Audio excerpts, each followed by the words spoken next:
Why don't we go ahead and get started? I'm sure that we'll have other people joining us, but I want to go ahead and welcome you, and with John, who's my co-host, thank Phil for joining us this afternoon.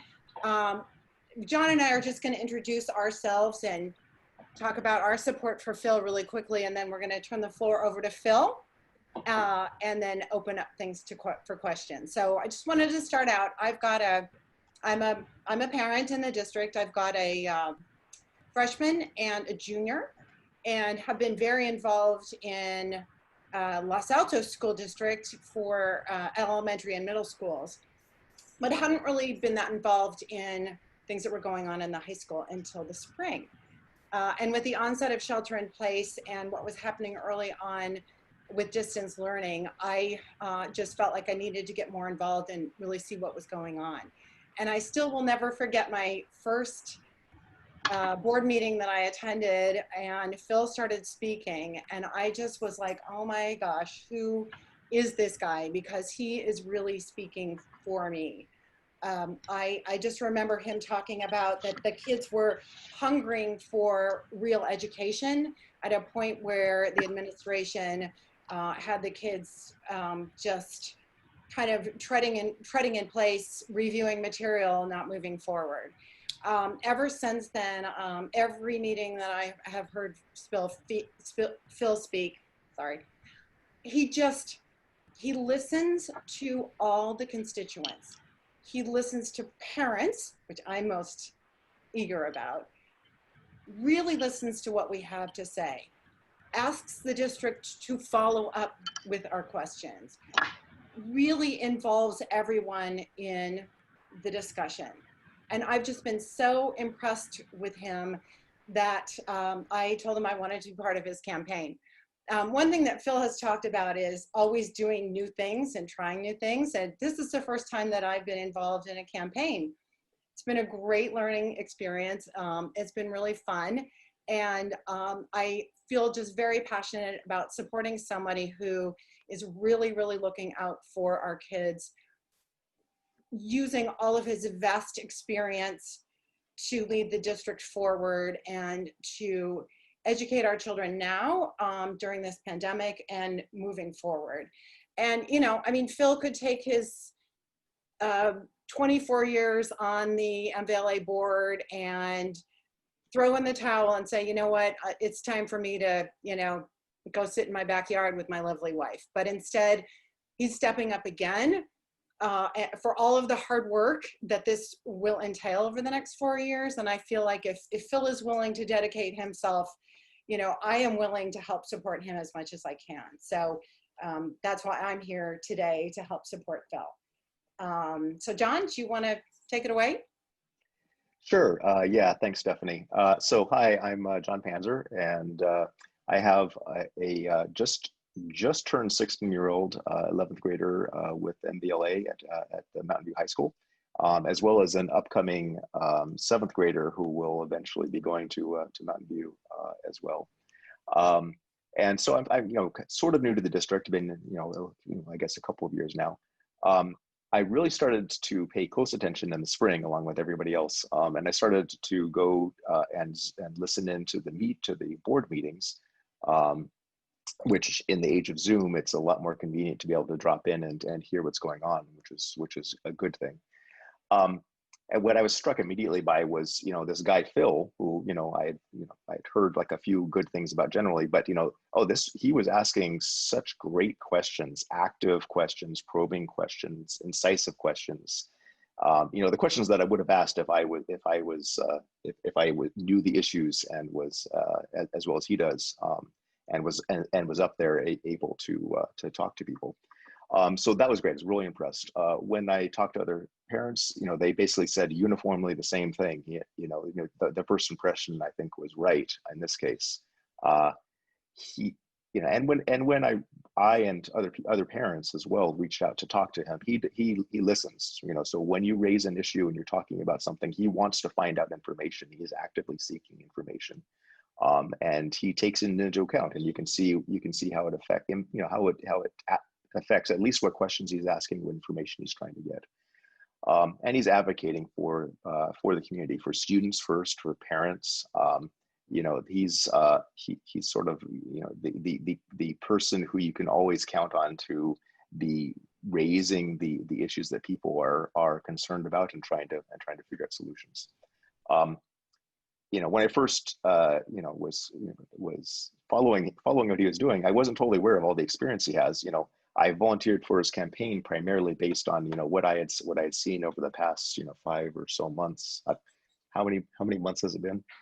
Anyway, but you know, when I started getting more involved with this campaign, which I volunteered for, I, you know, realized, oh, he has a real huge depth of experience, which everybody else knew.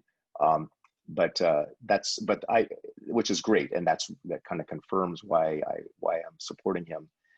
But the main reason why I'm supporting him is that we need people like Phil on our school boards. We need people who are totally committed to the community, totally engaged, really deep understanding of the issues, and willing to put in the time and energy it takes to keep track of all this stuff. You know, because it takes a lot, right? It's a lot of work. And so when someone is volunteering to do that, and is doing such a great job, I really want to support them. So that's why I'm here. Stephanie? So I think now we'll just give Phil a chance to talk a little bit about himself. It sounds like many of our audience are very familiar with Phil.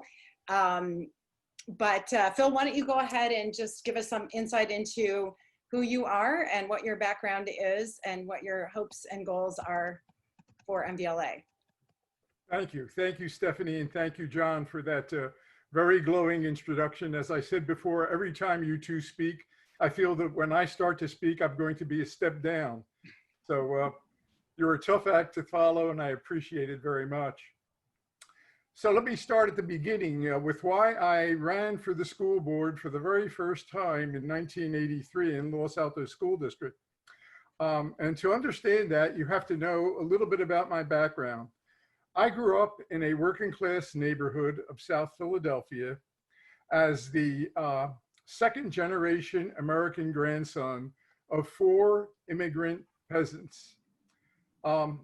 They came to America precisely so that their children and their grandchildren could have a better chance at a good life than they had where they were. And that dream was realized for them.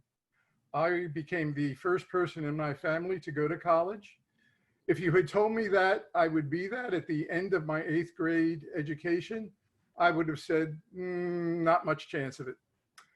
But I then went to a great high school, had a good stroke of fortune to be selected for a special program. And out of 600 students, I was one of 60 selected for what was called the college-bound block. It was an age of selectivity based on tests. I did very well on the tests. As a result, I was in that program and received training and education over the next 4 years that motivated me and prepared me to take and compete for national level scholarships to excellent universities. I won one of those scholarships to Princeton, and that started a string of fellowships and scholarships that took me to Stanford and Oxford, from all of which I have received degrees, including a doctorate. That was the first step in getting from South Philadelphia to Silicon Valley. That's where it took me. I taught here at Stanford for a while, as I did postgraduate research in mathematical logic and computer science. As luck would have it, this was the birthplace of full-scale computer science after the age of the big machines. And so I was in the right place at the right time and launched a successful career as a computer scientist in Silicon Valley, having my own company. That led me to a great life here in Los Altos, in which my high school skills prepared me to get along well with a wide variety of people, to be a better parent, to know the value of community service, and to dedicate myself to having the students in our schools have all the chances that I had, all the great education that I had in their modern versions. And that has led to my vision. I would like to see all students who leave MVLA do so confident that they are intellectually, emotionally, and physically as robust as they can possibly be as a result of their education. To realize that ideal goal, there are several things that are necessary. We have to improve academic achievement for students at all levels of achievement right now. Take them wherever they are and get them higher. It is especially important for students who are not already at grade level that we have an accelerated approach. That means extra attention, extra resources. We do what it takes so that they get the extra boost and have full access to taking advantage of it. It also means that we have to face the fact that some of our regular courses are not as rigorous as they ought to be. That means we have to find a means of improving those regular courses. This has been in the works for several years. It's a very difficult problem because there are competing forces on each end, each with a valid case. You mentioned how I listen. I try to listen in these, and I keep trying to find a solution that works, as we're all trying to do. But as I say, it's difficult. So it's something that's in our program of continuous improvement and trying new things. The other thing we have to realize right now is that our students are under a great deal of stress, not just in the COVID-19 example, but also even leading up to it, as the work in high school has gotten more and more intensive, the competition for colleges has gotten more and more intensive. So that means we have to have more therapeutic interventions, more preventive measures embedded in our courses, and we have to do things like reduce the administrative stress on students to handle their cases. And we also have to look at the contribution racism makes to the stresses on campus and try to eliminate, as much as we possibly can, those vestiges of racism that exist.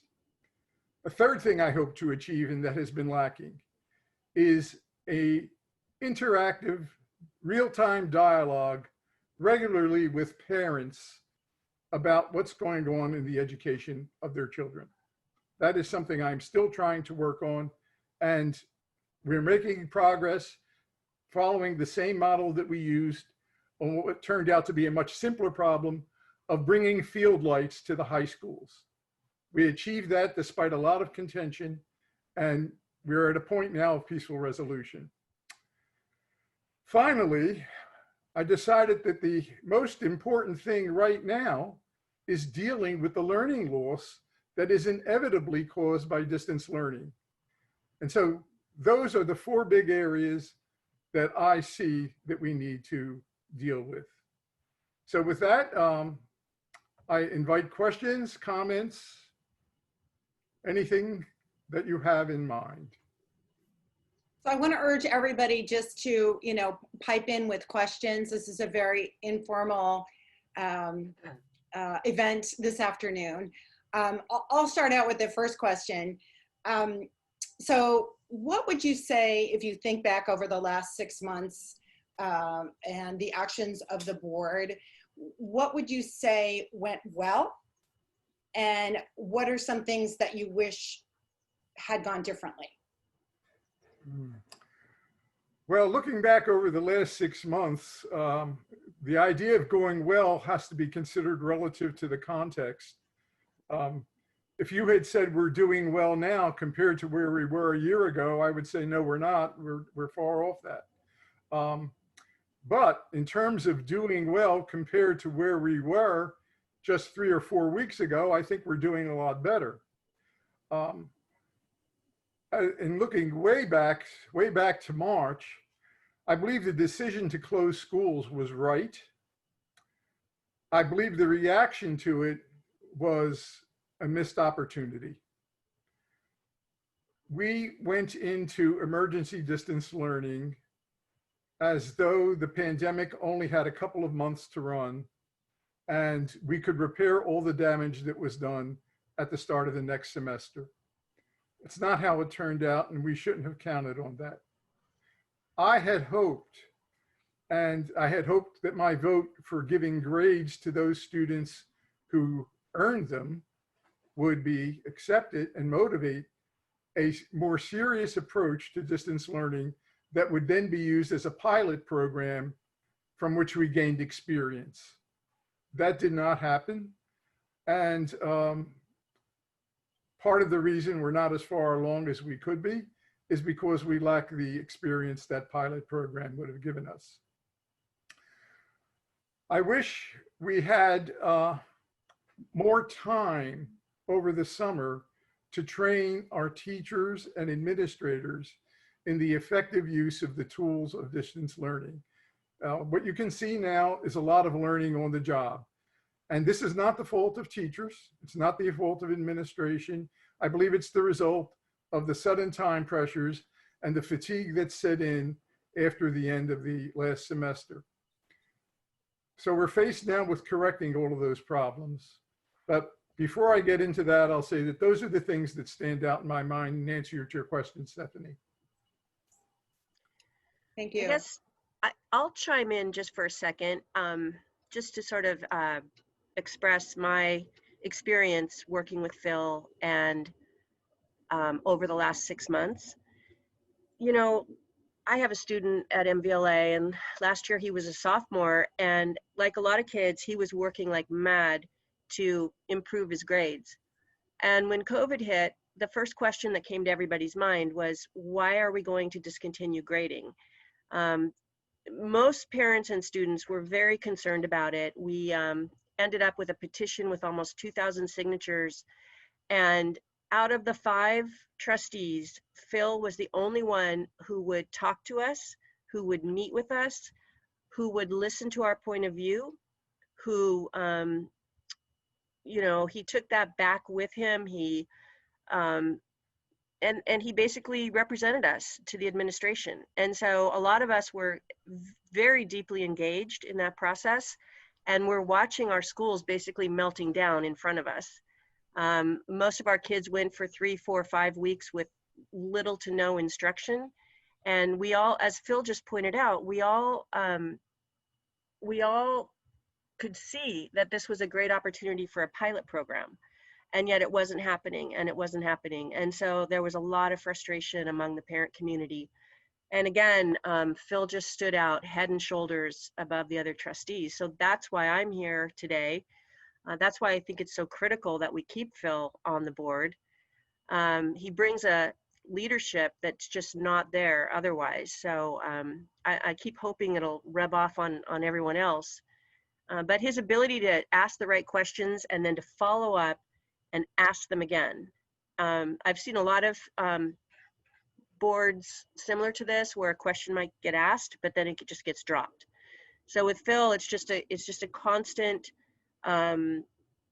leadership in pursuing the best practices.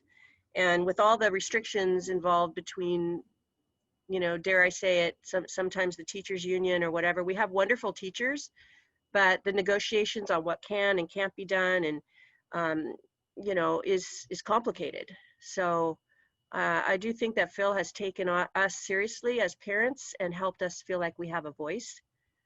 So I just wanted to point that out, particularly about the grading. That was tough. And Phil was the only one who voted to either keep grades or let kids have a choice between the pass fail or the grading, which is what, what seemed to be the fairest approach. A lot of our kids are struggling now because they lost a lot of hard work and improvements over that semester. Anyway, I'll stop talking, but that's one of the many reasons why I'm so impressed with Phil. Thank you, Nancy. I just want to comment on some of the things you said. With respect to my fellow board members, I have to say they're very, very good, hardworking, intelligent people with the interest of the students and everyone at heart. One of the jobs of a board member, perhaps the most difficult job, is what I call balancing of the equities or balancing of the interests. A good board member listens to all points of view, hears the information, processes the information, asks questions about the information.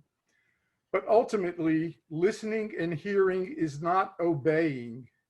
It's different. If you're balancing the interests, you take all of this information into account and you try to arrive at a solution that is the best for the primary objectives of the district. And that's what I do. That's what the others try to do. But different people will balance the interests differently. And when that happens, sometimes you get a 4-1 division as we had. Sometimes you get a 3-2 division. But most often on this board, you've gotten no division. You've gotten 5-0 votes for very good programs. So I don't want to discredit the leadership of the superintendents involved. I don't want to discredit the leadership of the board members involved. They were all attempting to balance the interests, but all of them did it differently, as you should expect, even among people pursuing the same goals, but with different perspectives and different levels of importance that they attach to various parts of it. So that's all I had to say. Thank you.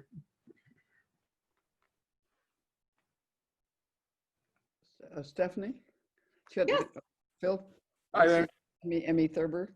Well, I have a question, if I may. 2 days ago, I met with a neighbor who's a Swedish lawyer. I think has a very big job at Apple.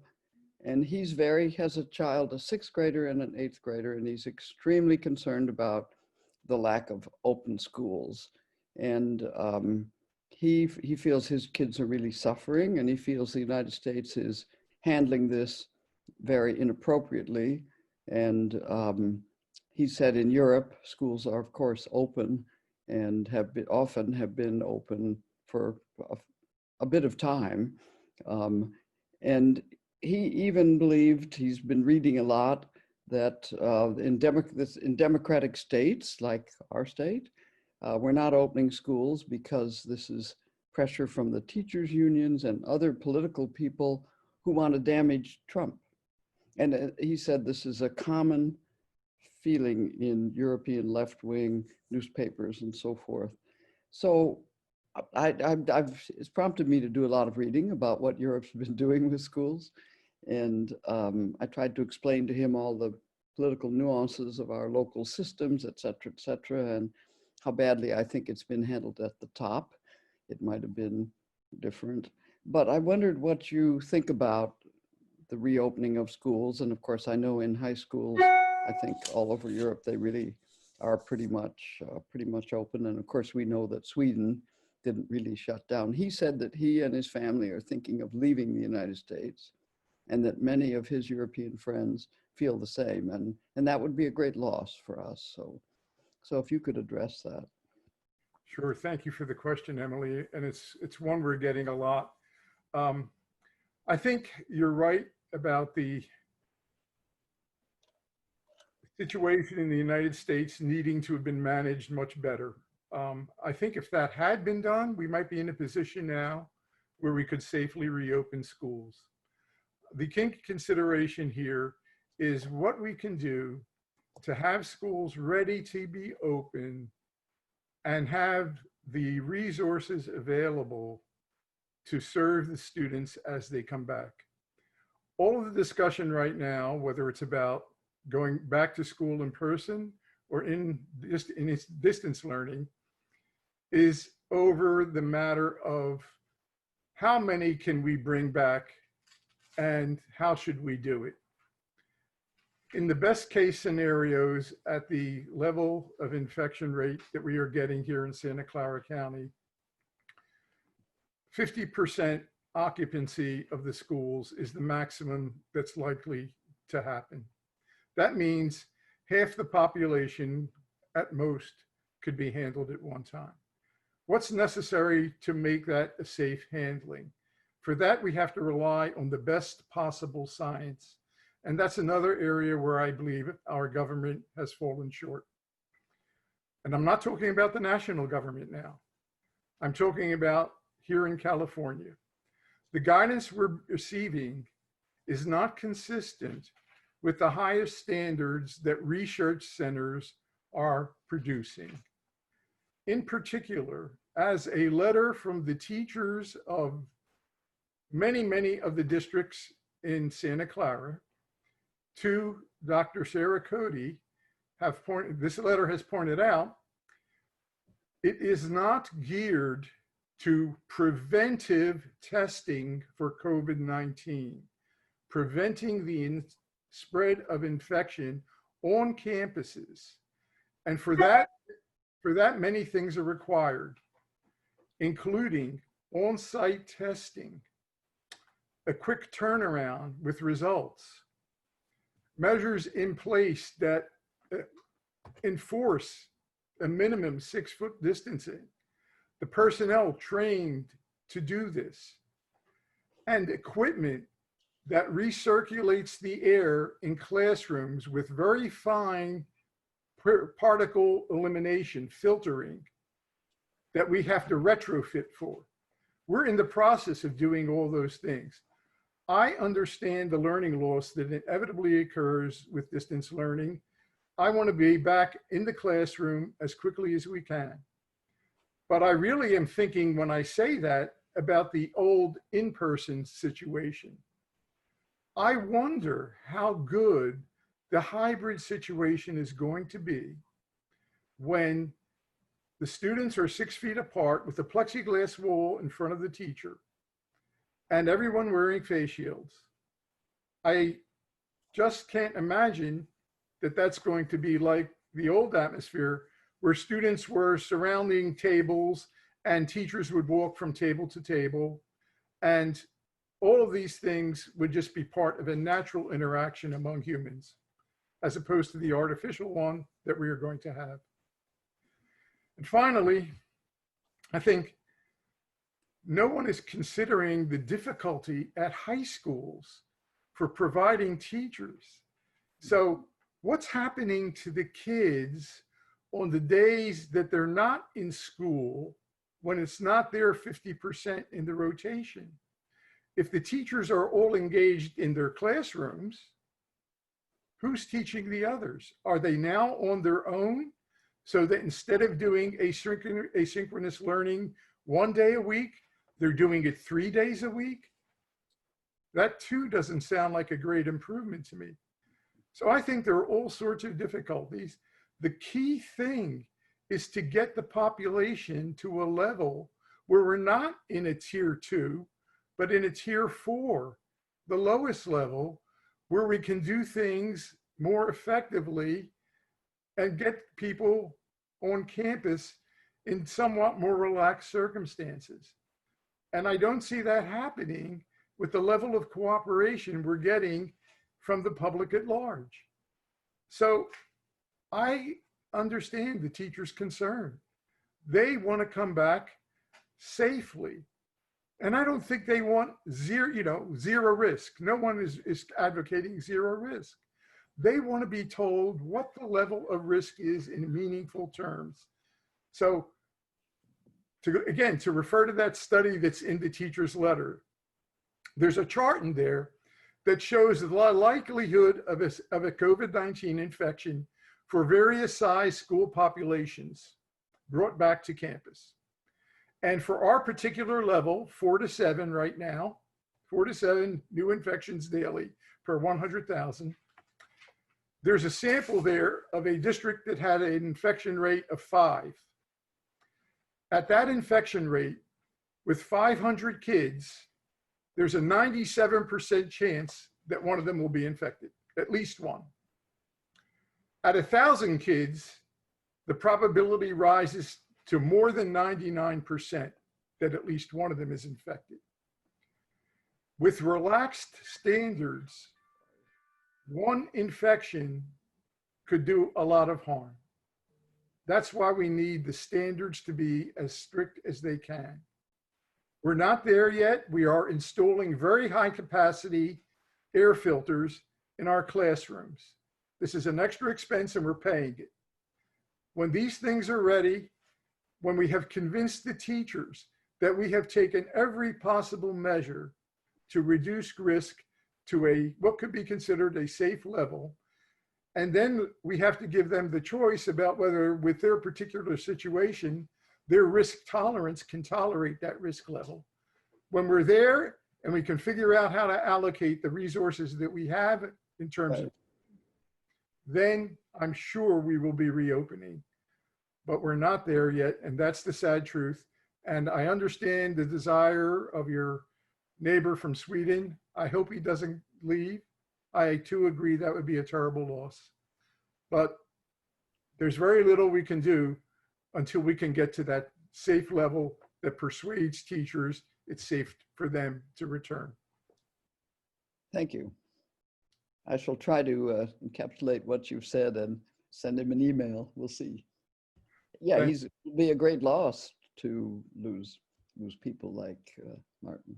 Right, I agree. All those people enrich our students, and it's sad to have them go.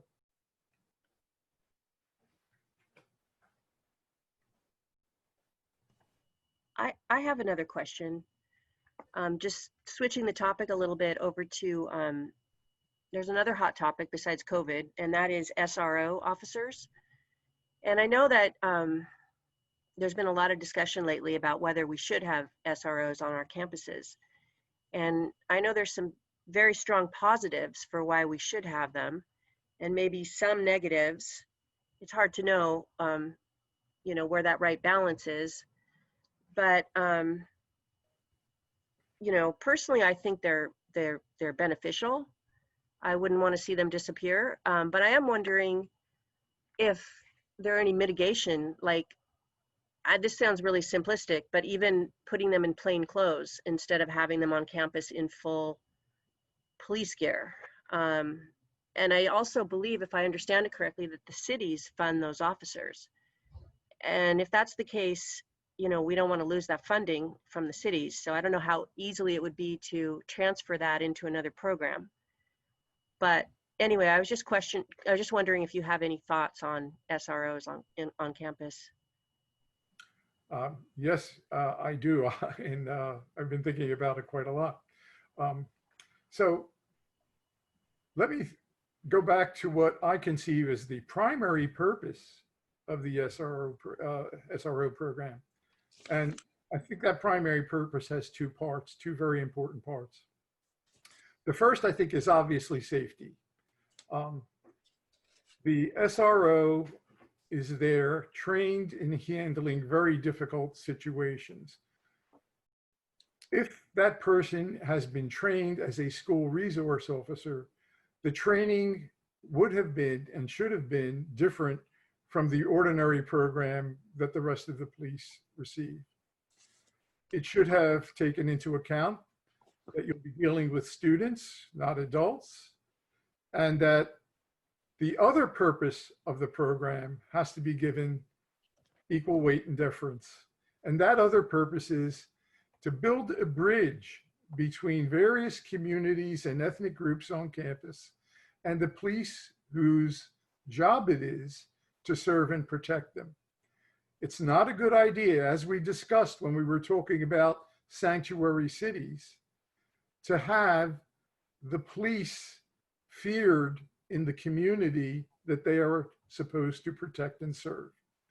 It doesn't help anyone to have the crime in those communities not dealt with appropriately by the police. Unfortunately, we are seeing nationwide many examples of inappropriate dealing. And we have heard that in Mountain View and Los Altos, there are also such incidents, nowhere near as severe, but things like unwarranted stopping of cars and unwarranted questioning of people. So those are things that have to be corrected, but they are not part of the SRO program. The complaints I have heard about SROs are either about SROs in the past or about encounters with police who are not SROs. In fact, the teacher, I believe at Mountain View, who was talking about how she was disrespectfully treated by the police, went out of her way to point out that that policeman who dealt with her was not the SRO, that the SRO was not involved in that incident. And I looked further into that SRO situation and discovered that in the January 2020 issue, the January 2020 issue of the Mountain View Voice, there was an article about a SRO at Mountain View who was retiring after more than 6 years or so as the SRO. And he was hailed as a champion of youth, a model for the community. Many of these good things were being said about him. So I think that SROs can do the job right. And I think he is an example. There are problems with the program if, as you suggest, by saying, let's go to plain clothes, that kids would feel more comfortable. I don't see that as the solution. For one thing, if the job is to build a bridge, then you have to identify with the job. And you have to make people feel comfortable that even though you're wearing that uniform, you are respectful of them, you understand their problems, and you want to help them. And to put these same people in plain clothes, kids would very quickly figure out who they are. And you would introduce the other thing is, well, why are they hiding? I don't believe that's helpful. So I say, leave them in their uniforms and have part of the program be many, many discussions with various groups on campus, both general interest groups and special interest groups based on ethnicity and race and other problems. And have people communicate in close quarters in a safe environment and talk about these things honestly and with empathy for each other. Let's build that empathy. Let's make this program a successful bridge so that when police go into a community to investigate a crime, they are looked upon as the people who are actually going to help. And let's spread that throughout the police department. The SRO can be the place to start making positive improvements. I think we're missing an opportunity if we don't use it that way. I'll just say one thing, which is among all this COVID and Black Lives Matter and California being on fire, I think we also sometimes, if it's not right in the news in front of us, we have to remember that there is a clear and present danger of school shootings too. So again, as you mentioned, safety being the #1 priority, I feel better knowing that there is an officer on the campus when my child's at school. So just wanted to, throw that in. I don't think we should get rid of them by any means. So I think what you said is the goal, Nancy. Your child feels comfortable. I want every child on that campus to feel comfortable. And I want their families to feel comfortable. Yep. So I'll just take a minute. I want everybody to know that Phil actually has some high school interns working on his campaign. So I want to just take this opportunity, because I know some of them are on the call, to thank Audrey, Maya, Naomi, Rose, and Allison for their work on Phil's campaign, and to urge them, if they have any questions as a student, to please chime right in. And maybe, Phil, you could just comment, like, if you were to give our high school students some advice right now, during this really challenging time and dealing with distance learning, what advice would you give our high school students? Are we going to begin with me or the students? Well, I want to give them a minute to decide if they have questions to ask. They don't have to. Okay. But that maybe you could just warm them up a little bit. Okay, I'll try. So the advice I would give to high school students now is, please do not be discouraged. And if you're having trouble engaging, don't stop participating. But most of all, this is the time for self-advocacy. This is the time to make yourself the squeaking wheel. We won't know that you're having trouble if you don't tell us. I'm hoping your teachers will figure it out quickly. Many of them are doing that and having special group meetings to discuss what can be done with kids so identified. But very often, a kid will successfully mask his or her disengagement. That's not good. You have to let people know.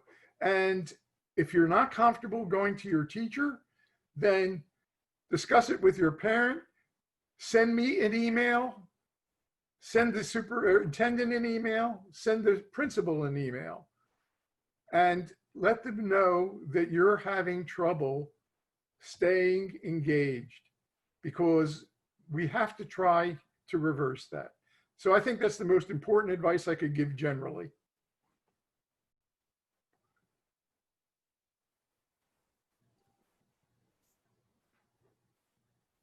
Any other questions? I have a question. So part of getting the high school back in person, eventually, I'm going to be honest with you, I don't think it's going to happen spring semester. And I have a sophomore there now, and my senior just graduated last year. Is the fact that the teachers' children need to be able to get back into their classrooms. And not all of them have their kids in the LASD or the Mountain View district, but that's as much as you can connect with. So my question is, understanding that those kids need to be able to get in class for the teachers to be able to get back in person too, has the board been meeting with board members from those two districts to, I don't know, to see what they're having to need to do too as well to be able to open so that everyone gets to be back at school? So we haven't had joint board-to-board meetings, but the superintendents have been intensely involved with each other. And they're very familiar with each other's plans, and the plans are to some extent coordinated, but not completely. The thing though, the specific problem you mentioned, that is students who are not in the LASD or Mountain View Wisman School District, but are children of teachers in MVLA, I think that problem has to be solved by making those students, as they are eligible to be, students of those other two districts with those districts' cooperation. So I understand that it will put a heavier burden on them, and maybe it's a burden we can help relieve. Perhaps some of our own teachers have experience or credentials in K-8 education, and they can use them there. That would be another possibility. I agree 100% that that is yet another hurdle that has to be overcome. But I think that one is more doable than many of the other problems. And of course, those teachers would expect the same safe environment for the kids that they have in school that they want for themselves when they come to MVLA. As I said, I think that part is doable.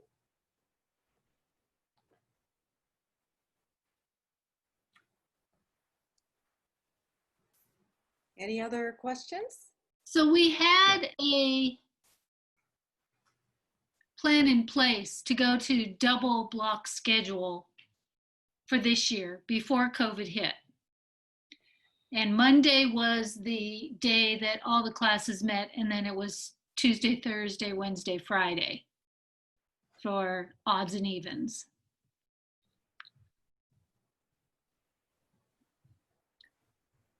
And then COVID hit, and I saw, and my timeline may not be correct, but I saw that Palo Alto had issued how they were going to handle things, which was the Wednesday being the day at that point where all the classes would meet, and they juggled everything around. And it seemed like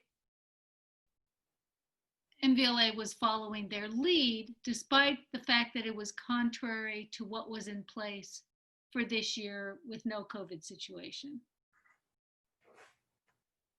Which seems to me that when you go back to in person, you're either sticking with what we've got, which was not the plan that our district came up with for double block period, or you're switching the kids again into a different layout. So I'm trying to understand why they went with what looked to be Palo Alto's method when it seemed like we had a good one in place for this year, even though all things happening, Monday might not have been 1 through 7 synchronous under this scenario. It might have been what we have now with Wednesday, which is an activity and an attendance and asynchronous learning. So I'm just trying to understand. It feels like MVLA is taking its lead from Palo Alto. Well, I can assure you that's not the case. What happened with the fact that we went to that Wednesday system was not because Palo Alto did it. It's true, I believe that we did it after Palo Alto published theirs, but it was not a case of because of, just because it was after. It wasn't because of. This was discussed at one of the earlier board meetings this semester, and several people asked the question that you just asked, why in the middle? And the answer was that they had figured out that there was a better chance of having everything get done with it being in the middle of the week, because there would be an opportunity for correction before the end of the week, and many other reasons were offered. In practice, it hasn't worked. It looks as though the students are being overstressed on Wednesdays. And there are discussions going on right now about going back to the original schedule, not waiting for hybrid model, for hybrid learning to start, but doing it in in-person learning. Because we're getting the sense, and some of my own interns expressed this to me in a conversation yesterday, that the old model was much less stressful and enabled them to see a whole week ahead what they were going to do, instead of looking back 1 week and forward 1 week in the middle of a week. So I think that that part will be corrected. And I believe very strongly it will. And the other part is, are we generally following Palo Alto? No. I can see, I suggest you look, Palo Alto's superintendent had plans to bring everybody back October 1st or something very close to that date. High schools are now Talking about the double block schedule. I'm sorry? I'm just talking about the double block schedule. Right. To flip around. Yeah. Not bringing kids back to school. Yeah. So double block schedule, we weren't following Palo Alto. So for Actually, what if it's I may worth, chime in. So for what it's worth, the kids got kind of slammed on Mondays too, even when it was single block schedule. Monday tended to be a slam anyway. So I'm glad you're getting feedback on the current situation from your current interns. That's great. Wednesday has calmed down a little bit now. I think teachers are getting feedback from students that, you know, they were getting hit from all sides. So I think Wednesday is getting a little bit more under control, for what it's worth.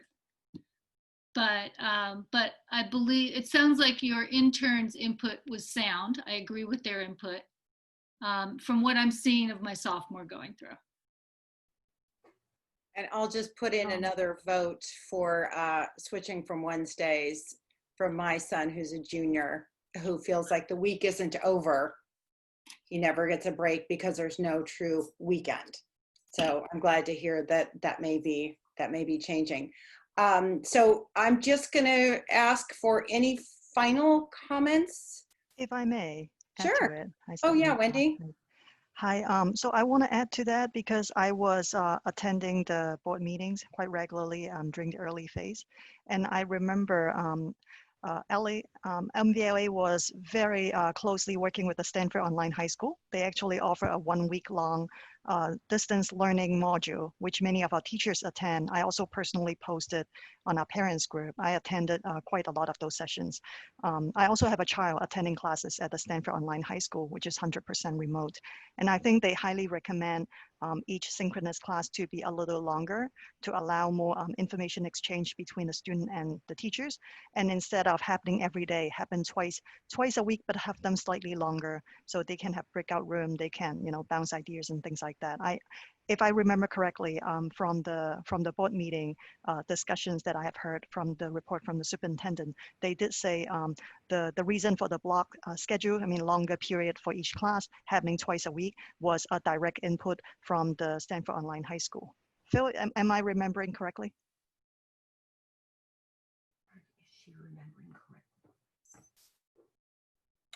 I do know that the Stanford Online High School provided a lot of the input for which decisions were made on our own scheduling and use of the online platform. They're a very successful online platform, but geared to a very selected, carefully selected set of students.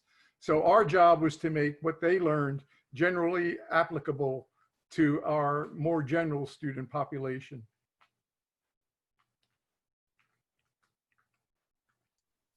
Okay, well, I want to be sensitive to everyone's time on this, what looks like a beautiful and smoke. Yeah, one last thing. There's one person with their hand. Oh, I'm sorry. I had a question. You talked about one of the jobs of the trustees being to balance the inputs from all constituents in the district. And I would like to know a bit more about how you do that. You've been one of the few trustees to be responsive to parents' questions. This is my third year in the district. It's the first one where I'm getting actually involved, in part because I felt that last year in the spring, communication from the district to parents was subpar. And I come from Mountain View Wisman, where the process is that if you have a problem, if you have a question, if you have an issue, you go to your teacher, you go to your principal. If you're not getting what you need, you move to the district office. If that doesn't work, the last step is the board. And it felt like during the spring and during the summer, the only way to get your voice heard was to attend board meetings and ask questions there. I sent emails. The only answer I got was from you. And so how do you balance the needs of all constituents, and how do you feel the district is doing this job overall? I think the district has been relying heavily on the thought exchange questionnaire process. And I think that might have been too heavy a reliance. One thing you said that I believe is extremely important and that is not now in place is a rapid response to questions and comments and complaints.